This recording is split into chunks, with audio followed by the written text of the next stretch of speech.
ফ্যাসিবাদ গেছে আর এক নয়া ফ্যাসিবাদ আমরা আমদানি করতে পারি।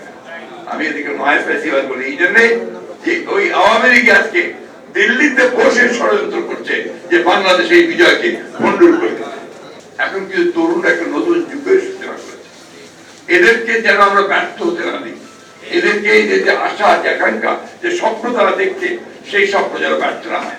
আমরা আমাদের 31 দফায় অনেকগুলো সংস্কারের কথা বলেছি, ছাত্ররা নেতৃত্বরা সংস্কারের কথা বলছেন। এই সংস্কার আমরা স্বাগত জানাই। আমরাও সংস্কারের একই ধরনের আপনারা দেখবেন আমরা 31 দফা দিয়েছিলাম, সে একই ধরনের কথা বলছি। তাই আজকে ধৈর্য ধরে আমাদের দায়িত্ব হবে যে নতুন যে সূচনা হয়েছে, যে একটা নতুন অধ্যায়ের সূচনা হয়েছে, সেই নতুন অধ্যায়কে আমাদেরকে বরণ করে নিতে হবে। আর আজকে যারা এটাকে এই বিজয়কে যারা ম্লান করে দেওয়ার জন্য বিভিন্ন অপকর্মের সময় জড়িত হয়েছেন, তারা কেউ উদ্দেশ্য প্রেমিক না, তারা দেশদ্রোহী। তাদেরকে আপনাদের রুখে দিতে হবে, তাদেরকে আপনাদেরকে পরাজিত করতে হবে আরেকটি সংগ্রামের মধ্য দিয়ে। আমাদের এই ছেলেদের আমাদের বুকের রক্তের মধ্য দিয়ে যে স্বাধীনতা আমরা পেয়েছি, সেই স্বাধীনতাকে আমরা বিনষ্ট হতে দিতে পারি না। এক ফ্যাসিবাদ গেছে আর এক নয়া ফ্যাসিবাদ আমরা আমদানি করতে পারি না। আমি এদিকে নয়া ফ্যাসিবাদ বলি এই জন্য যে ওই আওয়ামী লীগ আজকে দিল্লিতে বসে ষড়যন্ত্র করছে যে বাংলাদেশ এই বিজয়কে ভণ্ডুল করে দিচ্ছে। এই কথাটা আমি জোরের সঙ্গে বলছি। Cinematic display, photography master, performance expert, NextG N9. এবং আমরা এই কথা পরিষ্কার করে বলতে চাই যে বাংলাদেশের মানুষের যে শত্রু, যাকে বাংলাদেশ থেকে পালিয়ে যেতে হয়েছে, তাকে আশ্রয় দিয়ে ভারত খুব জনগণের ভালোবাসা পেতে পারে বলে আমি মনে করি না।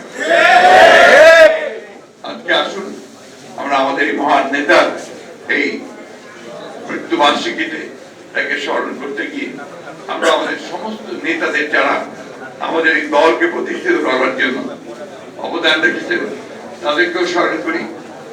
আমাদের দলের প্রতিষ্ঠাতা শহীদ প্রেসিডেন্ট জিয়াউর রহমানকে, যিনিও অল্প সময়ের জীবনে বাংলাদেশ জাতীয়তাবাদী দলকে প্রতিষ্ঠা করেছেন, আমরা স্মরণ করি এবং শ্রদ্ধা জানাই আমাদের নেত্রী যিনি তার সারাটা জীবন এই গণতন্ত্রের জন্য সংগ্রাম করছেন, এখনো অসুস্থ অবস্থায়, এখনো হাসপাতালে আছে। আমরা কৃতজ্ঞতা ধন্যবাদ জানাই আমাদের নেতাকে, এই সুদূরে প্রায় 8,000 মাইল দূরে থেকে যিনি আমাদেরকে পরিচালনা করছেন, নেতৃত্ব দিচ্ছেন, আমাদের নেতা তারেক রহমান। আসুন আজকে সমস্ত ছোটখাটো বিভেদ গুলো ভুলে গিয়ে আমরা সবাই ঐক্যবদ্ধ হই। গণতন্ত্রের যে নতুন সম্ভাবনা সৃষ্টি হয়েছে, সেই সম্ভাবনাকে যেন আমরা কাজে লাগাতে পারি, মানুষের প্রত্যেকের অধিকারকে যেন প্রতিষ্ঠিত করতে পারি।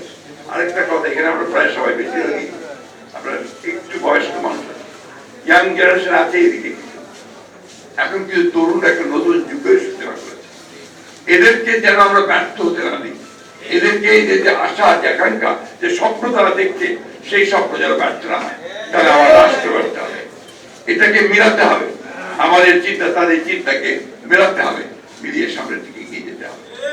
এখানে কোনো বিভেদ নেই, কোনো আপনার সংঘাত নেই।